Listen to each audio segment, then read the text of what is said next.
The word jihad is mentioned in the Quran about 41 times. The words mercy, peace and compassion are mentioned about 355 times. Yes, come in. Come on in, Riaz. Sit down, please. Contrary to popular belief in most Western cultures, Islam is a religion that preaches peace and tolerance. Yes, Patricia. If Islam truly is a religion that preaches peace, then how come the world's most troubled spots, the West Bank, Afghanistan, Pakistan, Iraq, they're all plagued with Islamic terrorism? Well, that depends on your definition of terrorism. Some might argue that the US invasions of countries like Iraq and Afghanistan are also acts of terrorism. No, those were acts of war to get rid of despotic regimes. Or a means of getting at a country's oil. Conspiracy theories. Well, Mayor?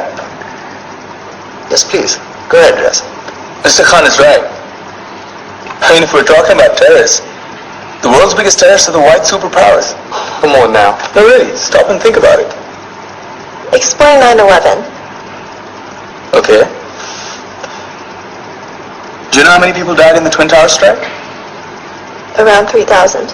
And do you have any idea how many people died in the bombing of Afghanistan? Take a wild guess.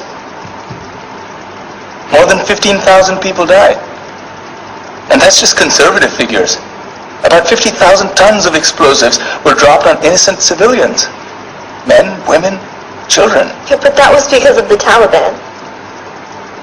Now that you brought it up, did you know that the Taliban was a creation of the CIA to fight the Russians? Whatever. They were still harboring terrorists. Yeah, right. Terrorists that were never found. Just like the weapons of mass destruction that were never found in Iraq. Do you want to get into the death toll in Iraq? 500,000 civilians and counting. And what do Britain and America say when they don't find these weapons? It's simple. They just say sorry. And still refuse to relinquish control of these countries. What are you trying to say? What I'm trying to say is that just because you're American, wear a fancy suit, and call yourself the president, doesn't make you any less of a terrorist. I'm saying that if you don't stop meddling in other people's countries, you will face a backlash. If Muslims like you feel that way, then why don't you get out of our country? We will. As soon as you promise to leave ours.